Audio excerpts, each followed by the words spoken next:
Hey everyone, welcome back to another episode of the Retro Gamers Podcast, episode number 231. Larry here. And Anthony here. And as you can tell, if you're watching on YouTube or Instagram, if I remember to continue posting on Instagram, you see we have a third Hollywood Square with us today. Somebody hacked into our feed. Absolutely. And in the center square is actually a friend, Ant. I know you've known him here, so you can do the honors. Yep. This is Jack. There you go. That's it. I'm done. Hey, everybody.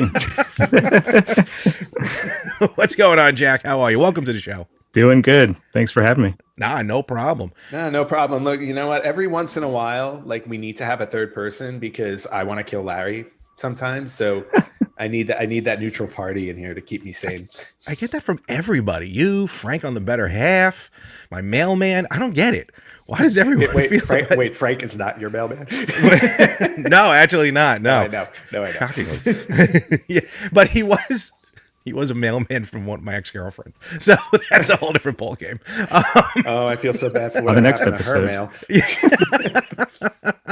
So, well, hey, you know who I'm talking Jack, about. Jack, welcome to the show. Well, thanks. And thank you for being an actual listener. He's somebody who has actually listened or watched our show, which I apologize for. No, I have the same problem as Larry does with the retro game collecting, so we're amongst good friends here. Oh, good. This is a safe space. Yeah. Safe space. This is a very safe space until we start to threaten Larry, and then it becomes very unsafe. As long as I don't turn the camera around, I'm good to go. Yeah, or when my cat invades, which he does all the time. I can deal with the pop vinyls. That's a whole other conversation, not for this show. See some of the new ones I got. In any event, yeah. So we got a topic here this week that I think is really going to be cool.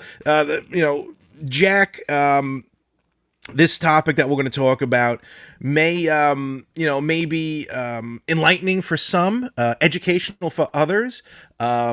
Little seedy maybe at some points because of what we're going to talk about. Something that what is he doing? Is he asleep? Is he alive? Yeah, I don't know. He's just staying still. Good Lord. That's narcolepsy. Are you sleeping? That's a good cat. Holy cat, cow. you're a good cat. Any other cat would have just... Okay, go away. It's like a Bengal tiger. We're going to talk about some cool stuff this week. Jack, Carol Baskin. First of all, I don't know if you want to give a little bit about background on yourself, or you want to tell our fans, our friends, give us a little a bio, if you will. Great, yeah. So, growing up, I was always interested in electronics, and I was lucky enough to have an uncle that kind of just taught me and walked me through how to do things. He was a professional electrician in Poland, so he designed circuits too. They were just generally really great at doing everything back then. So when I got to college, I chose computer engineering as my path, which is circuit design and chip design. And then once I graduated, no jobs for that. So I went into like IT and stuff. So professionally now I'm a site reliability engineer at a health tech company, but on the side, I still have that electronics and like that drive and that passion for that stuff, which works out well for retro gaming consoles because they need love and they need work. No, that's awesome. And that sounds like the career path I originally wanted, but instead I was doing stupid programming in college. I'm like, I hate this. I did the same thing. I started in computer science. I did that for a year, and I was like, I will probably kill myself by 30 if I keep doing this. Yeah, it was fun. Back then, they didn't have a track for that. So it was computer science and electrical engineering. So we took both degrees and got one. So there you go. You should go back and tell them, be like, since you've split that up now, I'd like my other degree, please. I'm sure they'd love that. Yeah, we found this on the floor. Here you go. Here, exactly. It's like, here's a leftover degree. So that'll be $28,000.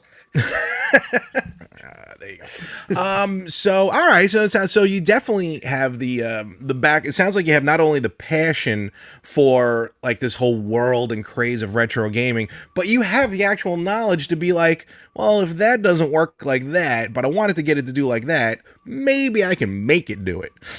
Yeah. A little hands-on approach. And just so you know, since Larry and I are pretty much just retro game enthusiasts, all of this information, like any information you're going to be sharing with us on this side of it all is going to be all new to us. So you're going to get a lot of wide eyes and oohs. Sounds good. Also, yeah.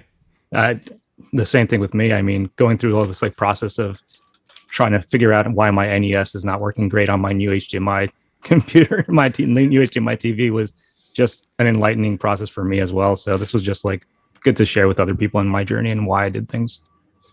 Awesome. Very cool. Let's. I always like to kind of give it, like for guests. I like to give this question: what was the system that you started with? What was the first one that you played that you're like, you know what, this is pretty cool? So my first system was my Atari 2600, and All right. my dad Good brought it man. home. He goes, "You love ET. You're gonna love this system." And I was like, "What the hell is this? This is the worst experience ever. Like, I don't understand what's going on." But got some more games, and then they bought me a Sega Master System after that, and things opened up to the NES. And after that, so Nice. I'm sorry. Oh Tony. yeah, I've to the NES. Yep. Yes, I've Sorry, noticed that when I've had conversations with Jack outside of the show, I have noticed the NES The SNES, yeah, I do that. comes up and comes out of your mouth. I'm a That, SNESer, yeah. Larry considers sacrilege. Jack, it was fun having you on the show. So Good to we're be gonna move on. All right, cool. So we're talking old school, and you're dating yourself, which is good to hear from me and Anthony. At least we're in common ground here. Yeah. If my hairline hasn't done that, then that's good.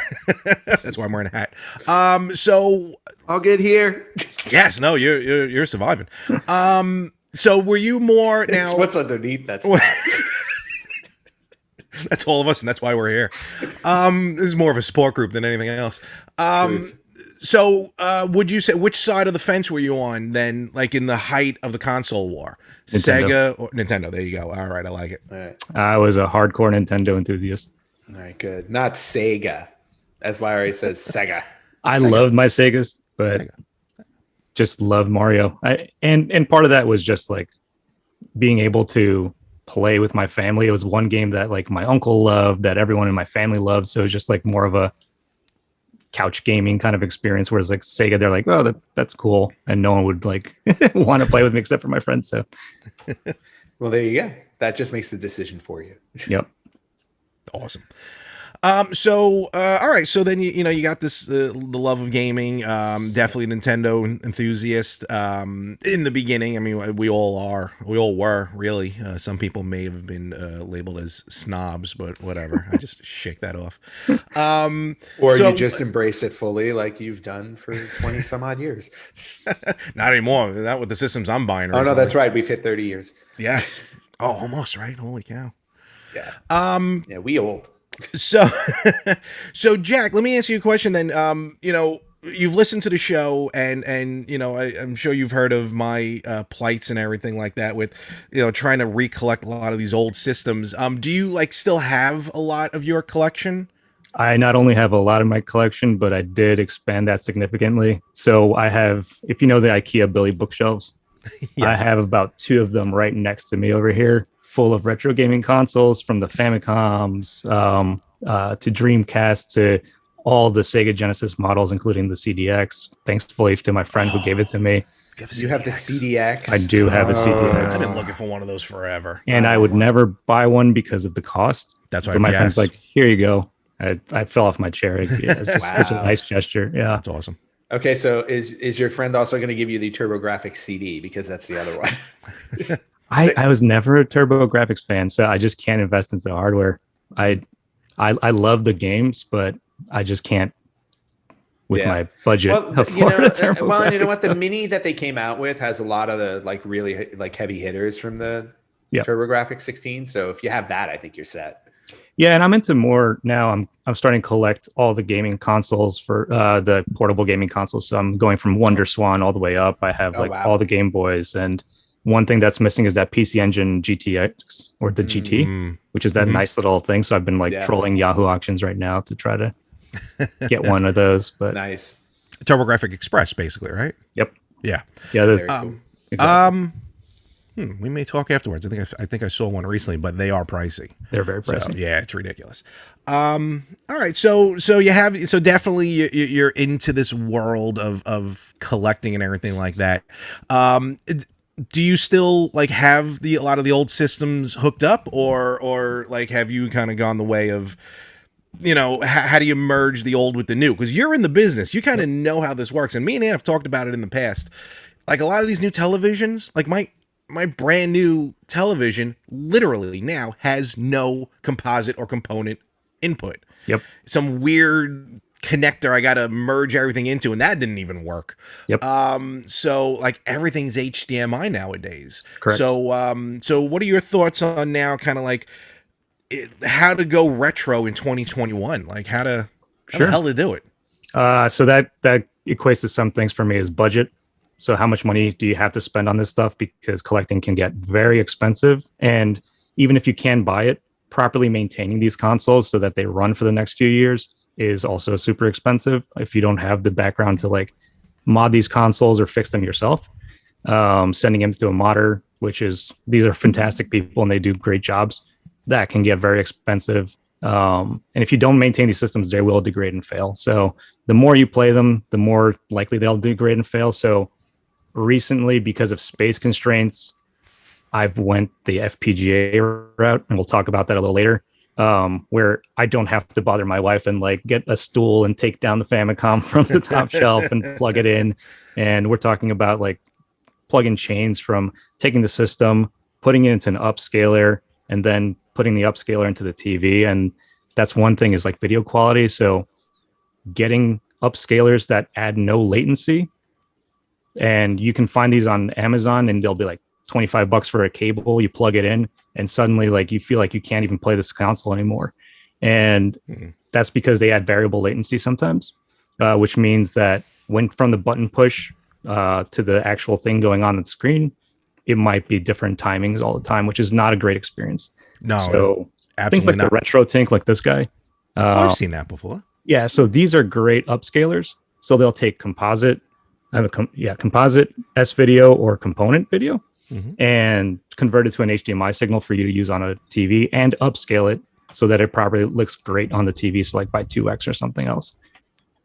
So yeah, that's really cool. That's pretty cool. And we've kind of talked about that in the past. And there's going to be a lot of jargon we're going to be throwing out. So, get your books out, folks. But I think we've all kind of experienced that in some way, shape, or form, especially with new televisions. First of all, latency.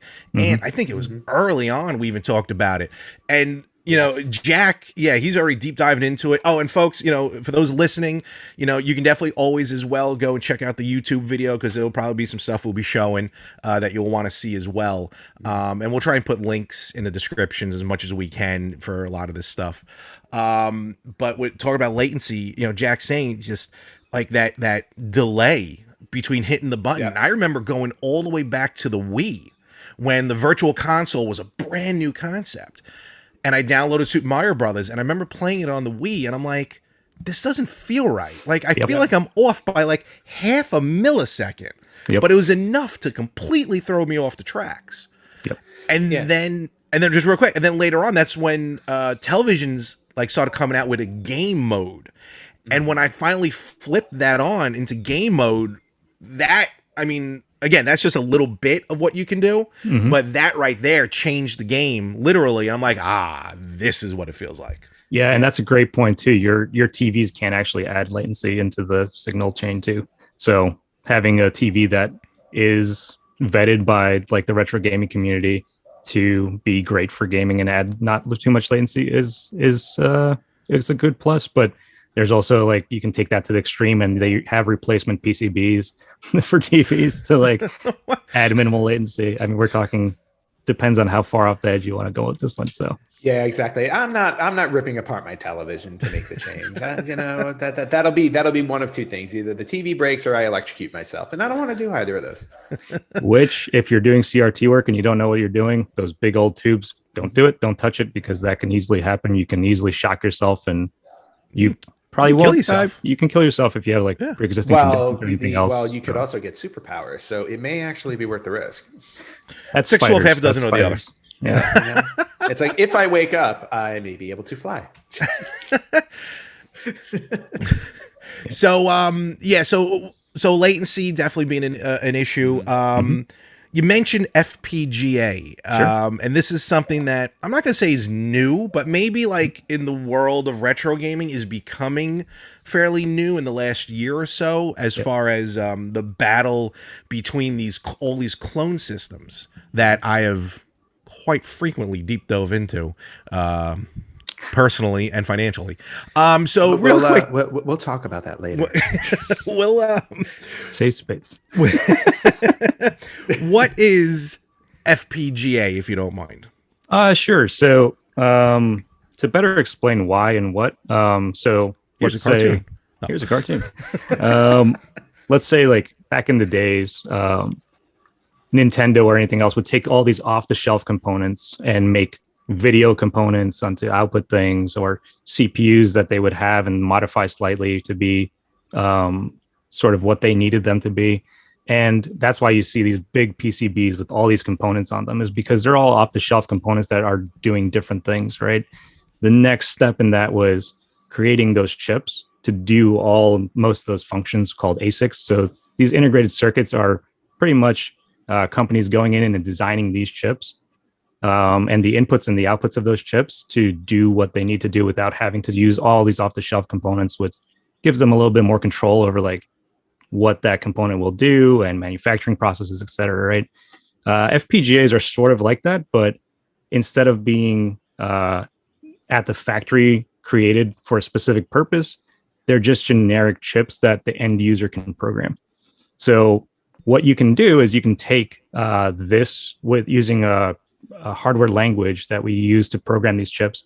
You can take and emulate like a Nintendo, let's say, and compress all the electronic components into that chip that you need to make it into a hardware Nintendo. So essentially what you get at the end is a cycle accurate, meaning what the Nintendo would be doing, this chip is doing exactly the same version on this chip. So for the end user, you wouldn't notice difference, where you, as like with software emulation, you might. That's really cool. So you're basically taking a Nintendo Entertainment System, like the full case Nintendo Entertainment System, putting it on a chip this big. Pretty much. So it is some in even if it in its lowest denomination, it's still some sort of form of emulation. Kind of, sort of, but at the hardware level, which means you're diving into transistor level. Oh, okay, I got you. And circuit logic level, like ANDs and OR gates and everything else like that. So always got flashback to college. Okay. Oh yeah. I was also going to say it's essentially also like the technological advances of when the Nintendo first came out to where it is today. So in other words, like if the Nintendo Entertainment System was made today, they wouldn't need to make it the way that they did. They could make it the size of a chip. It could be smaller than that. You know, it'd be smaller than that, just because of the technology that was in it is obviously so basic compared to today. Yep. I was gonna say you can make it the size of a phone. Yeah, if you wanted to. And then essentially it just runs like a Nintendo Entertainment System. Yeah. And if you look at it, even the processors and like the video input, like let's take the NES, right? And sorry, Larry. Right? I like it. So you'll see like this is a modded one. So we're looking at an opened Nintendo Entertainment System. Sorry for the really mess of wires, right? I just want to add that it looks nothing like the Lego version that I put together a few months ago. No. You didn't have to put all that together? Okay. No. So this is a modded one for RGB out, but if you see like these are the CPUs here and these are the graphics processing over here, or actually that's inverted CPU graphics. These are all just ICs that can be emulated versus with the FPGA in hardware. So you're just recreating whatever this is on an FPGA. When you say IC, what are you talking about? Just integrated circuit. So it's just the little chips. So like these little silicon things, the little black guys with the. So over time, though, and this is going back to like what retro gaming pitfalls are and like what things you should maintain and go back on. So looking at these guys, they have these little electrolytic capacitors. Let me find one. Actually, on the power circuit, it's going to be easier to find. So these guys over here, if you see, they store voltage and release it. So over time, these things degrade, and as they do, they leak fluid onto the PCBs, and it's a corrosive fluid. So if it's not cleaned up, it's not great for your motherboard, and you have to then send it off to be repaired or repair yourself by fixing traces. The same goes for batteries. If I bought an old Mac that came in and the battery exploded inside, and it took me 4 weeks to just repair all the traces. I had like 30 wires in there trying to figure stuff out. So if you don't maintain these and replace these components, they can be very expensive repairs. And, these are your systems. You want to keep playing them. So what you can do is, if you feel comfortable enough to do that yourselves, like they sell these kits, which Okay. people put together. Console 5 is one of my favorite manufacturers for assemblers for them. They take all the components you need, put them in one little bag for you, and all you have to do is replace them. So if you have a Sega CD Model 1, a PC Duno, or a Game Gear, those are like some of the top things that I would look at replacing those caps as soon as possible. The Game Gear, probably right now, if you have one, it's probably gone because those caps are terrible. Yeah. The Sega CD Model 1, is that the side one or the one that went underneath? The tray. The one underneath, the tray one. Okay, because I have the second release that does not work. Well, it turns on, but the CDs doesn't spin anymore. Spin? Yeah. Send it over. Oh no, I plan to. Hey, I just bought a Sega CD. Of course, I don't have a Genesis right now, but so I'm hoping that we'll talk about that later. What? I don't understand what you're talking about. I'm waiting to get a Genesis. So all right, so basically keeping old school systems, I can only imagine all the ones because of Anthony's collection, is like maintaining a car at some point that if you want to keep it on the road, you're gonna have to tinker with it. Correct. And how do you feel about that? You may need to start breaking into some of these old systems just to put a toothbrush to them. By breaking into these systems, do you mean sending them to Jack? I guess so at this point. I'd be like, I really need to fix this. Hey, Jack, what are you doing? It's good to know someone in the biz. Yeah, because I'll be perfectly honest with you. Taking them apart is not something that I personally would look forward to doing, only because looking at it is like it's like learning a foreign language for me. It's like, I don't understand it. I understand how they work, but I wouldn't know enough to go in there and start messing around. So. And these are like some things that people just don't think about when they collect. No. And, nostalgia is strong right now. So you get into it and you just start buying, but maintaining these things can cost like hundreds of thousands of dollars if you want. I didn't realize it was that bad. You're right. Basically the cost of a sealed Super Mario Brothers 3 cartridge. At certain points, absolutely. But yeah, the first revision, yeah. Oh, jeez. But there's certain things that you should do and should buy, no matter if you feel comfortable with this, like the power adapters. Buying a quality one, not the ones off Amazon that say retro game power supply. Buy a quality one that can improve your experience a lot. Quality video cables. So buying more expensive shielded cables to prevent like that interference from happening, to like get a clear picture on screen. And like we talked about before, these upscalers, they do a great job of adding zero latency and making your picture look great on HDMI. So those are some things that you really should invest in if you're serious about playing retro consoles on HDMI monitors. Yeah, I'm gonna need one of those. Yeah. So one site I go to all the time, if you have a console or favorite console, is Retro RGB. They have mods for all these consoles and what the possibilities you can do. Like the NESs, I brought this out. Well, I brought this out also because I dislocated my shoulder and I can't lift the Xbox. But oh no, that's bad. It's not bad. And we know how heavy the Xbox is. Yeah, it's a beast.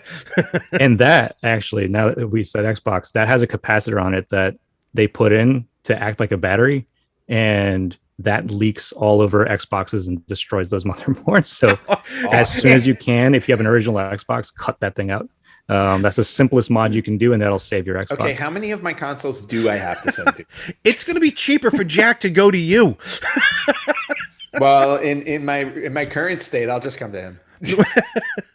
Pack the bags, let's go. We got to catch. But the NES is interesting, where it was built for, this is where we go into like a little bit of modding stuff and what we can do. It was built for RF out and component out, or composite out. Sorry. So it's that little yellow cable that had all the video signals compressed into one thing. So not ideal. So the next upgrade that people would do is buy one of these RGB boards, and essentially that offsets. That's that little guy on here. Okay. And as you can see, like that has video processing, audio processing on it, and that offsets the built-in like outputs and makes them a lot better. So what you get is cleaner picture, but you'd have to have specific RGB hardware for that to make it work on a TV. But the end result is beautiful. I mean, these systems are gorgeous. Another thing that fails on these is like any mechanical parts. So like this little articulating thing, Ah, yes. people keep blowing on their carts or anything else. So replacing that with like a static one, like this guy over here. Wait a minute, what? They sell that? Yeah, Wait. it ruins the fun of the NES. Right, of putting the cartridge in and pushing it Yeah. down.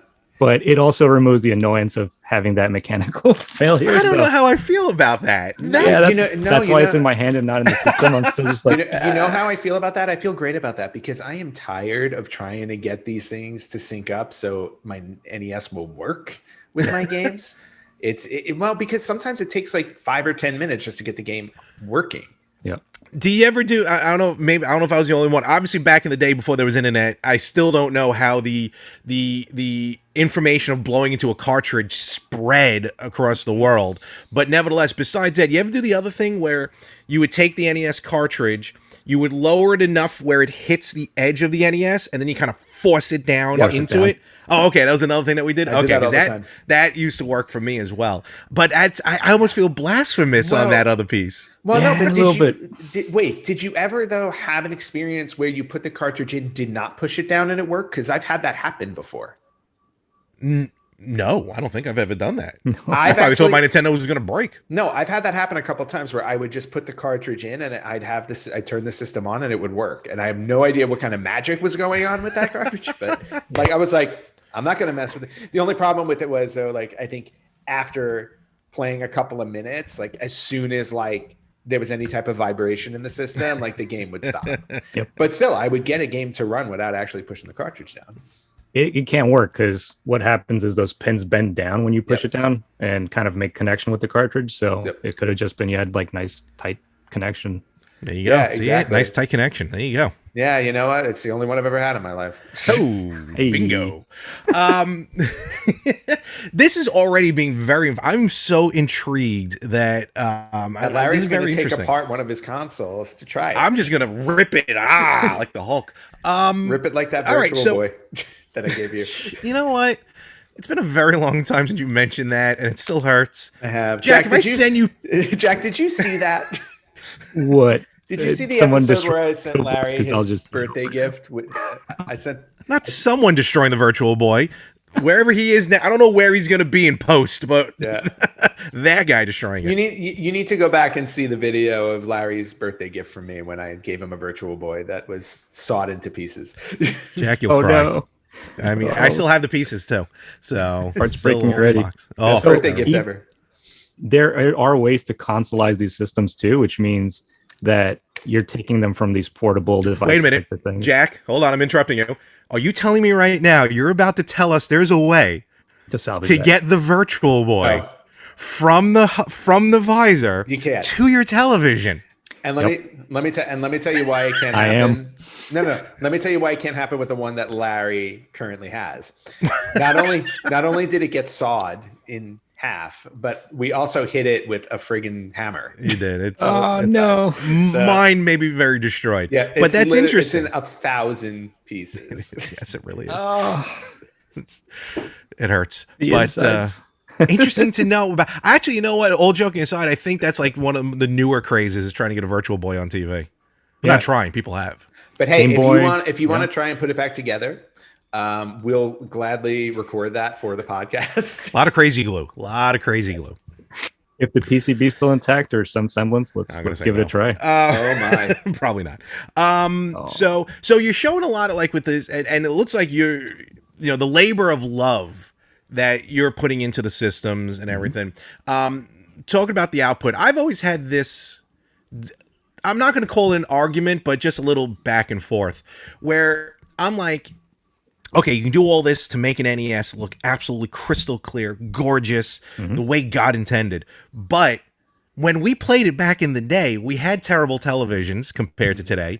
We had the scan lines. You know what I mean? It wasn't compared to almost the nostalgia factor should be not to have it pixel perfect, if you will. Oh, How do you feel absolutely. about that kind of argument where like, well, it's kind of good to have the graininess because that's what it was like? It depends because that graininess doesn't really translate well to HDMI monitors. So CRTs, if you're playing on a CRT and you plug it into composite, you'll have a good experience.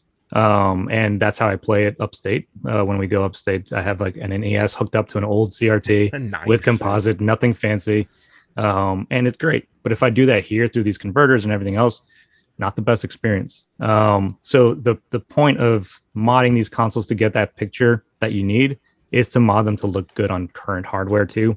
And a lot of these consoles did have that nice RGB console output, like the Genesis, the Super Nintendos. They all can output RGB signals out. We just in America didn't have that sort of as our consumer hardware inputs. Like whereas in Japan and in Europe, we used SCART connectors like these guys, which had separate RGB signals, which had separate sync signals on there. And you get crystal clean picture on these nice monitors, and it's night and day. But well, we know that the was how Japanese better than us. well, yeah. And well, that's the funny part is in Japan and Europe, this connector is the same, but the pinouts are different, so they're not interchangeable. So you have to be very careful with these when you're collecting. Geez. Yeah. So yeah, it's all personal taste, right? And start off with just getting the console and a nice upscaler like this guy, or something from RetroTink, or a cable that can do really good picture. And then just see what you want to improve. Don't just go off and like go crazy like I did. There's nothing wrong with it if you like it, but no, absolutely. Yeah. If you have the budget and you have the time and the energy, do it. It's fun. I love it. But if you want to just get your foot in the door on this stuff, start with just the console. And right now, I'm loving the ROM cards for the specific purpose of the new translations that they're coming out with, the hacks. Like for the Super Nintendo, for Gradius 3, they use the SA1 chip on the cartridges to speed up the game so that it plays without lag. So, like sometimes when all the sprites came out, the game slowed down and got really easy because you could avoid all the things. It was just like, oh, this is great. That's how I played. Super Mario World, all these things. And not only that, but there's new games coming out. Like, have you guys played Tanglewood at all? No, I haven't. No. Beautiful Genesis game. So it came out and you can download it on Steam, and it comes with the little ROM inside too that you can dump on a cartridge and play on an actual hardware. Beautiful little puzzle game. It's like a one-shot kill. You're playing this little fox in this like really gorgeous world, and it's like a puzzler game, but it's a phenomenal game, and people are actually actively developing for these old gaming consoles still. Which is really cool. But that just while you were talking about that, I had a question. Like when you download these ROMs off Steam and everything like that, are you able to actually put it into a working cartridge? Yes. That's awesome.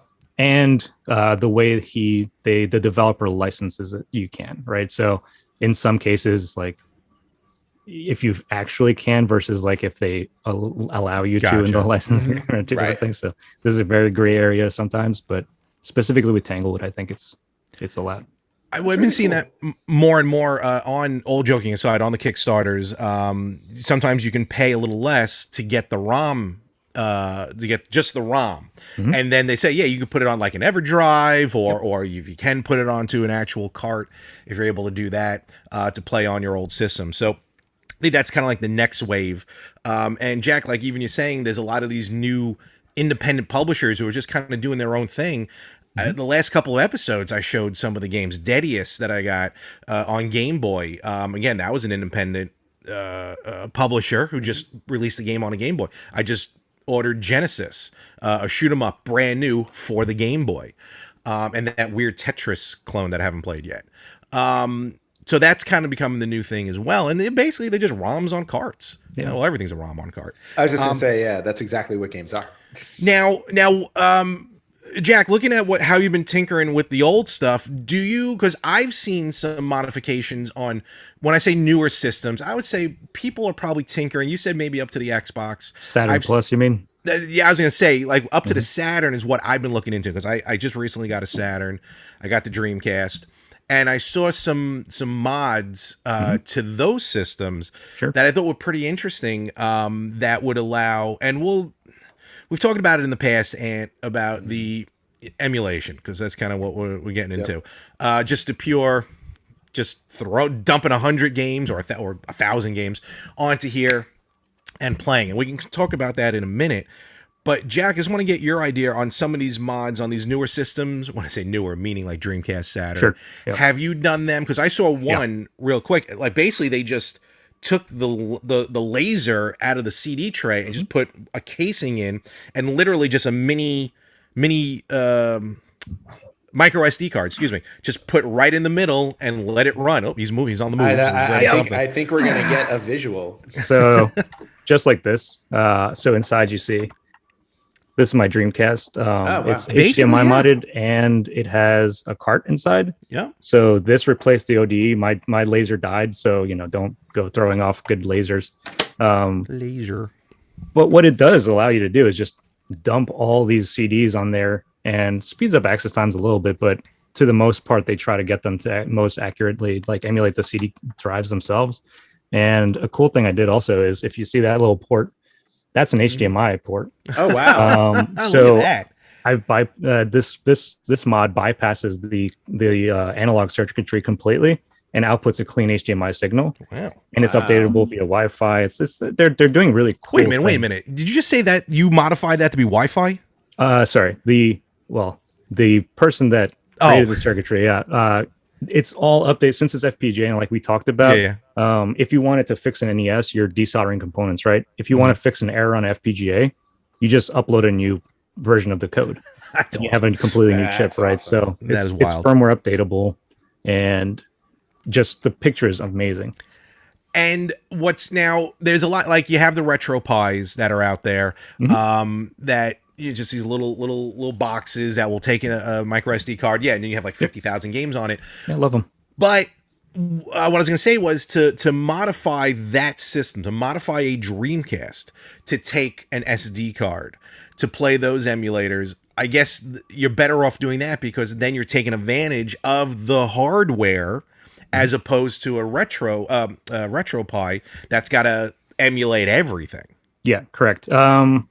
With the whole caveat that you're replacing the capacitors and you're making sure the system's in working order, because these do sometimes add load or they take load off the system. Like for this one, for the Dreamcast specifically, you have to take out a voltage regulator so it doesn't have like one specific line of voltage. So all you need is 5 volts for the whole system right now. Wow. So yeah, they're great. And for the most part, the Saturn's the easiest. I bought the Phoenix. I forgot what it's the Fenrir. And the Fenrir is just this little SD card reader. The Saturn, if you want to get like ROM cards, these ODEs or optical drive emulators, they're just pretty much plug and play, because to the system it looks like an old, it looks like a CD-ROM, right? So your system won't know the difference. But for you, you don't have to keep getting up, switching consoles, and you can dump all your legally bought nice ROMs onto it. And plus, like we talked about, brand new games. Like the Dreamcast just came out with some translations that, there's just Japanese games that were phenomenal, but unless you spoke the language, it was just like inaccessible to you. But now that people are modding these consoles and modding these, they have translation hacks that are beautiful. And it's just like, it opens up a whole new version of retro gaming for people. Which is good, because I secretly hope we can get the rest of Shining Force 3 one day. Oh, yeah. Oh, yeah. That'd be amazing if they did that, because we only got like book 1. Yeah, the US version was only the first one. Yeah. It's funny. I just also recently learned with Dreamcast, and this is just out of the box Dreamcasts. I think before a certain production run, Dreamcasts were able to play copied CDs straight out of the box. Yeah. And I never knew that. Oh yeah. No, I had a couple of like back then, with music CDs, where I would just, like I had a copy from a friend or something. I would throw that into my Dreamcast. It would just play. Well, no, that's different. Music CDs were different. Games. I'm talking about actual games. Yeah, I didn't. Yeah, I never did that. I did. It would have helped in college because I was poor. But I admit it, I did it with the PlayStation. Someone was at the college was selling this little adapter you plugged into the back of the original PlayStation. It acted as like a giant memory card, but it also let you play copied games. You just had to put a spring in to trick the system. That was as far as modding went back in the late 90s. Yeah. Just put a spring in to trick the PlayStation. And then when that happened, I'm like, let's go to Blockbuster, and then I just started going crazy. But yeah, knowing that the Dreamcast straight out of the box did that was kind of weird to learn recently. Yeah, I didn't know that because the Dreamcast I know had like the G-ROMs, and they weren't CD-ROMs. They were like 1 gigabyte things with this protected first track that was just like hard to copy. So I didn't know that. Weird. I guess that prevented people from copying the discs, not from the Dreamcast reading it. Okay. Yeah. I didn't know that. That's cool. Yeah, that part I never did. For the PlayStation, Did I bring something to the table? You actually always did. do. Yeah, unfortunately. I remember with my PlayStation, I bought whatever it was to convert it with the spring and everything like that. But that was to play Japanese games, not to play copied games. And that worked really well for Japanese games because I imported a couple of games back then. Yep.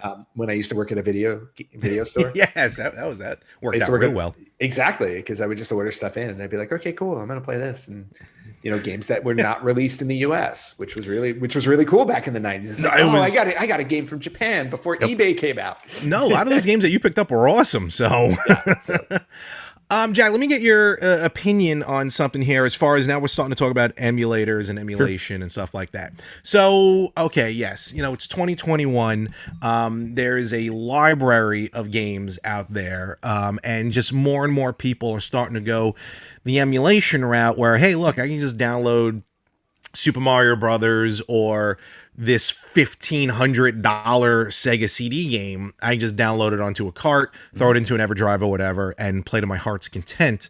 And we want your honesty. We're not going to be hurt if you feel completely different. But like, what are your thoughts on emulations and dumping all these old games onto a card and just kind of running with it? So my personal stance on this is, and the cops are listening as well. And the cops are right next door to me, but it's a gray area, right? So the publishers themselves are not making, these are all used game sales at this point. So it's sort of just like a backwards, like artificially inflated market right now. So you're not, other than like IP and like copyrighted stuff, you're not really taking away from publishers like revenue streams anymore, right? With these old consoles. I loved Panzer Dragoon Saga. I am not going to buy it because it's around the cost of rent. So it's just like, it's gone up since then. No. I think I saw it on eBay, I think for like $3,000 or $4,000. Oofa. Which is insane. So I think there's a fine line between old games and piracy. So if here I have like the Switch games, if I'm taking those and illegally downloading and illegally modifying my Switch to play new games, I'm taking money away from companies, which is not right. If I love the thing, I should buy the thing. Mm-hmm. That's my stance. Retro gaming right now has gotten to a ridiculous price, right? Like if you want to play Sega CD games, a broken Sega CD unit on eBay is going to cost you like $200, which is like ridiculous. Yep. So for me, I don't blame people, and I am one of those people that will just download a bunch of stuff, hack a bunch of stuff like with ROM mods or translations, and find which things I really like. Because for me, like these games are meant to be played, and I can't afford to play any of these games. And there's no Blockbuster for me to go rent these games. So for me to be able to download a breadth of games and just like try them out and play them out, and if I like it, I'll go and collect it because I'm a collector, right? I do have like 3 shelves worth of cartridges, right? But I don't blame people for that. And there's benefits to software emulation too, right? I mean, it's cheaper for people to get into. You buy a Raspberry Pi or even on your computer, like there's a GameCube emulator called Dolphin, and it can make your games look beautiful. And it's just like a different experience. It's simple for people to get started. And if you just like zoom out, the whole point of all of this is because you have a passion for games, right? You want to play those games. So like how you get access to those games is really depend on your budget, your skill sets, and all these other things, right? So software emulation, those developers are very smart people. And for most part, you're getting an amazing experience on these Raspberry Pis that are faster, like the Raspberry Pi 4 right now. RetroPie on that thing is really great. I like that experience. But then there's the second level of like FPGAs and the new wave of things are going out. So I guess before I make a purchase, I always zoom out and say, is this nostalgia driving this? Or is this just like something that I actually want that's just like driving me to like play these games that I love? You know, real quick, you made a very interesting point. And I don't know why I never thought about it. You said used. You know, all these games that we're buying nowadays are used. They're being bought secondhand. So the game, even with a Switch, you sell a Nintendo Switch game back to GameStop, or Game On out here on Long Island. You know, you sell it back and then they resell it. That's already used. So Nintendo's not getting the extra money, which is also why Nintendo tried putting a stop to rentals back in the day. But I kind of never thought of it that way. So I understand your point, and I want to hear your thoughts on what he said, but I kind of understand that point of like, all right, well, you know, the industry's not making money off of it anymore. Yeah, one clarifier would be just like the Switch that they take back and resell. The Switch game itself is still like a valid thing that Nintendo itself can sell or is selling. Oh, so, no, I know what you're talking. Yeah, I think I just wanted to clarify that point. Sorry. Yeah, no, I think you're talking more along the lines of like when things are out of print. Like in other words, it's like, okay, we're not making any more, so we're not going to be selling it new anymore. Then automatically, it's like the developer or the console company, whatever it is, like they're the ones that are kind of conceding. It's like, that's it, it's done for us. We've made our profit. We're not going to make any more off of it. Everything after that point is going to be secondhand. So, it's not like I can't go to Nintendo and say, hey, I want a copy of Super Mario World for the Super Nintendo. They're going to turn to me and be like, yeah, we don't make that anymore. Who are you and how do you get through security? Yeah, exactly. Well, there was that part too. So, I hacked my way in. But yeah, so it does make complete sense when you talk about emulation in that sense, because if you're not buying it directly from the people that are making it so that they're making the profit, there's really no other way to access it. And as time goes on, also, it's like you're looking at, and these were some news articles that came up a month ago or something, like, and we've talked about this before, but like there's a game archive online now that has like 30,000 games in it. About a month ago, 700 PlayStation 2 games were posted online, and the purpose to put them all online is for people to play them.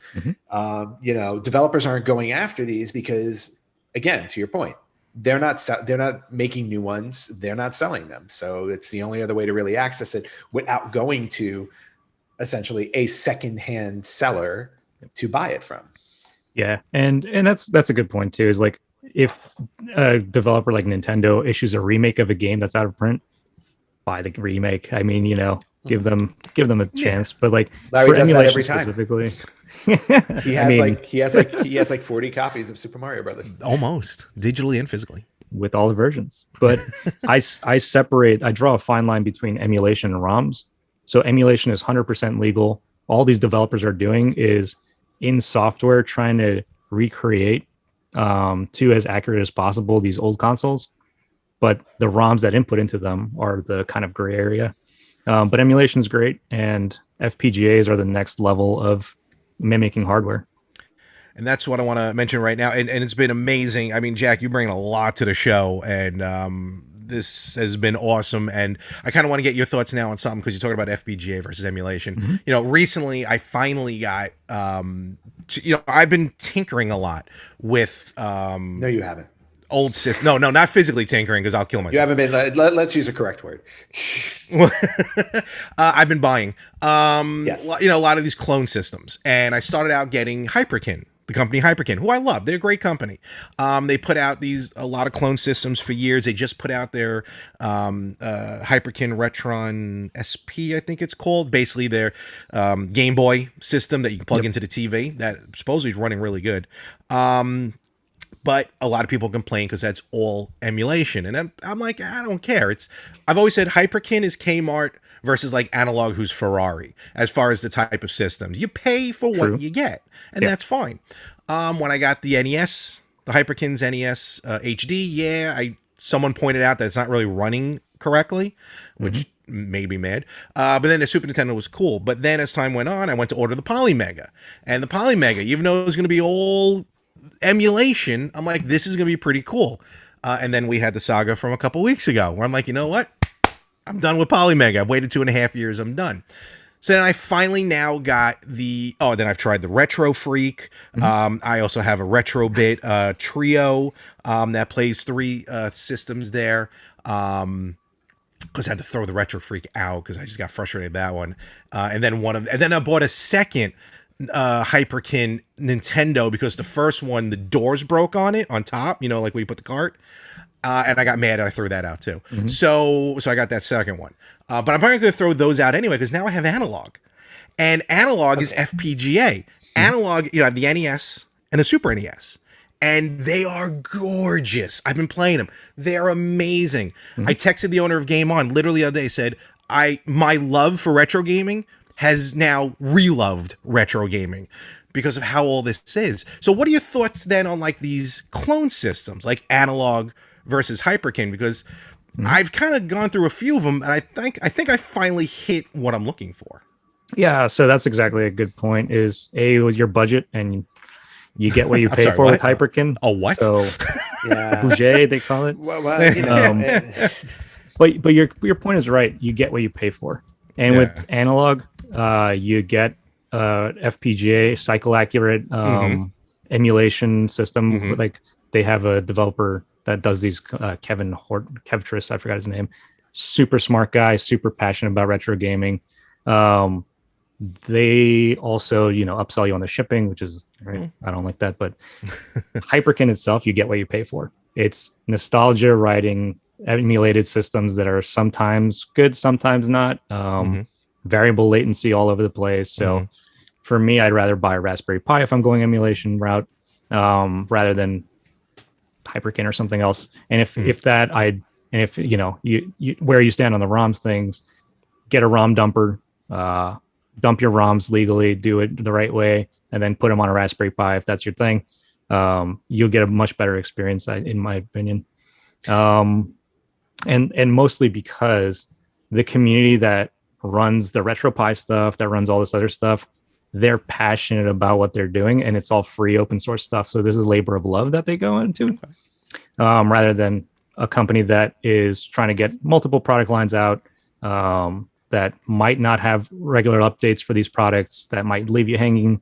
Whereas like this community is just open and honest, and they'll fix stuff for you because they themselves are the same gamers as you are.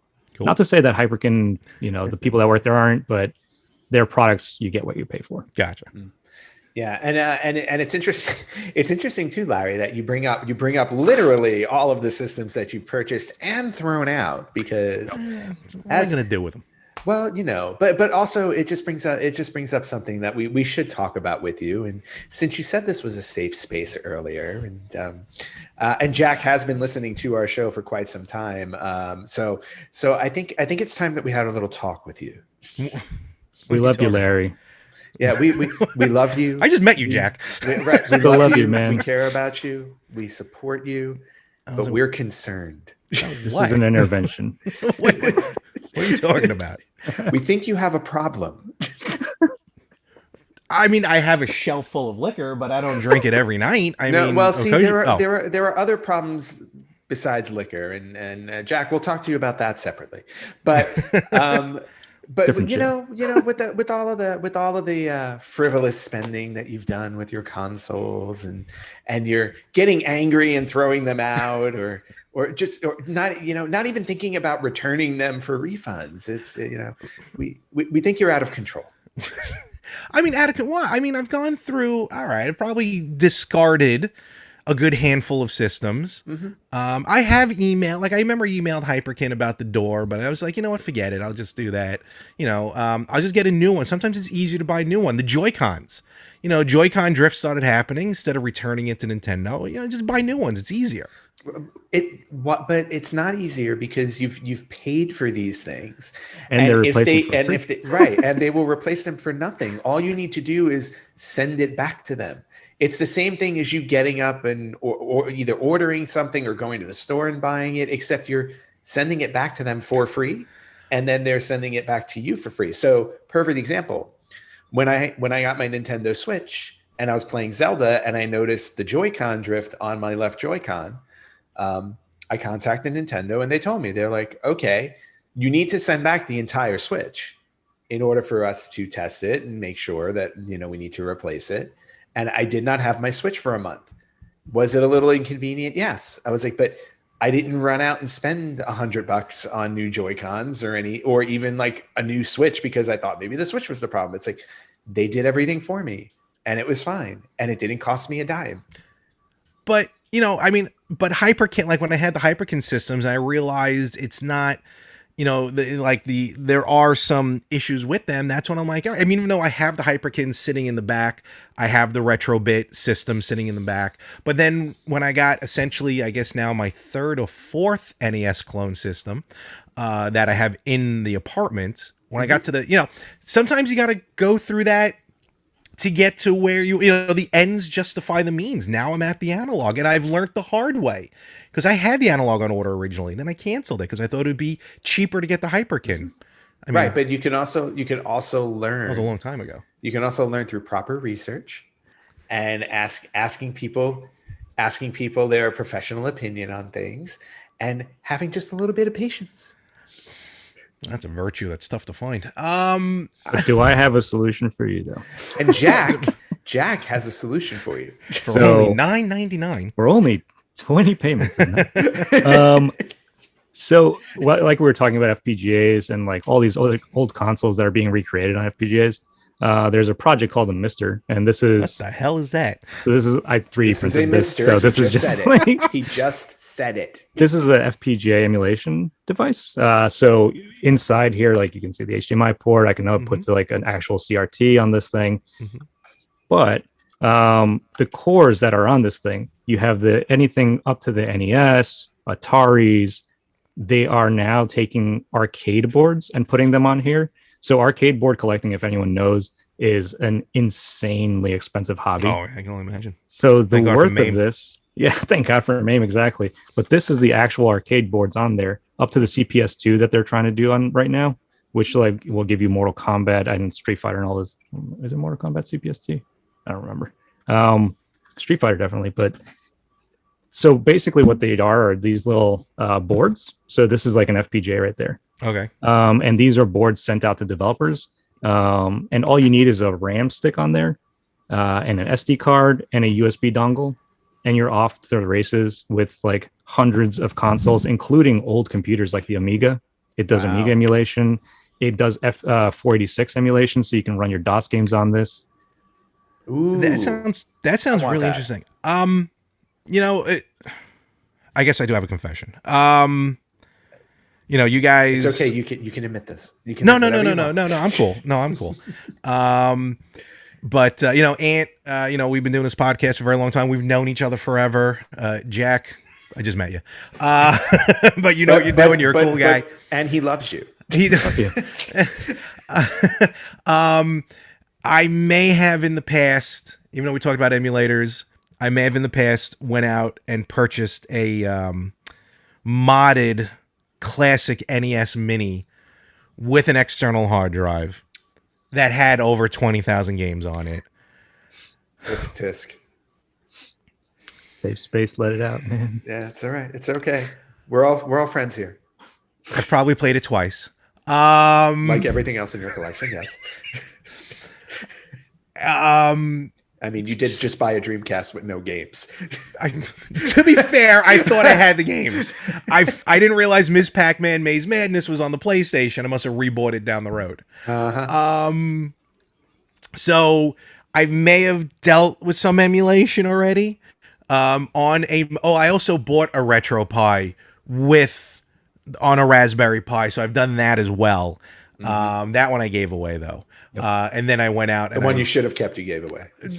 Yes, because that probably cost me less money than the modded NES Mini, which then I spent more money to send it back out to have it upgraded than to come back, and I haven't really touched it. Okay, maybe I spend a little more than I should on a lot of this stuff but I don't have the time, I think, like Jack does, because, I'm so ashamed. No, and you know what? You touched on something good. Is like people don't have the time to tinker, right? They just want to play. And if you do, Oh my God, this Mr. is Project, terrible. man, This is Mr. terrible. Oh, it's the worst thing we've ever done. I think it quite literally is. That was a very Razzie like performance. I'm sorry, Jack. You were saying? No. I was just joking. But to your point, like, if you want to get the most bang for the buck while retaining cycle accurate hardware emulation right now, the Mister Project is just booming, and it's an amazing thing, to the point where they're thinking that they can even support PS1 in the future. Wow. So yeah, a lot of these systems, old poor acting aside, a lot of these systems always have issues with the PS1, the N64, stuff like that. PS1 less. The N64 was super hard to emulate. Stuff, yeah. Yeah. I have one final question, at least for Jack, on his idea. Just want to get your idea on this. So I saw you modding, like to get those outputs beautiful and everything like that. Again, maybe it could be as simple as answers. Just again, if you can afford it, you can get it. Like the Hyperkin HDMI adapters. Okay, well, all my systems are hooked up with them. At that point, like we said, buy a scaler, buy this guy and good cables, because the Hyperkin ones add variable latency, which for me, I go play games by muscle memory at this point. Yeah, right. So it just messes me up. And I can actually tell the difference, and so can I believe it. Yeah, they're not great. You get what you pay for. Buy something better. Invest, like, save $200 and invest in something nice that'll make your picture quality look amazing. Well, and it's also like that piece that you just showed. You just have to buy the one piece, because then it's just a standard HDMI cable that hooks up. Yep. I guess you can put that through a splitter. Oh, I didn't think of that. Yeah, so you can have multiple things hooked up to this if you have like a selector beforehand. They do make like if you have a switcher, like I have a switcher, like I have the composite switcher. Yep. So hook everything up to the switcher, and then on the switcher output, you just plug it into that. Yep. All right, fair enough. Yeah.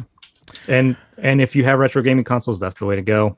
But like I was saying, if you're going any FPGA route, really, really, really check out the Mister Project. I can't emphasize that enough. It's been just like such a game changer, because all these components, the scalers, which upscale it to like 5x, and pixel perfect, like that RGB modding, those audio mods, everything is built into that system.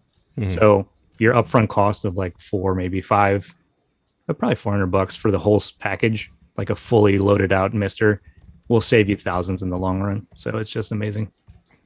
See, Larry, Larry, now for me. You can save money. This is a good this is a good thing. You just see half the stuff I throw away my money on.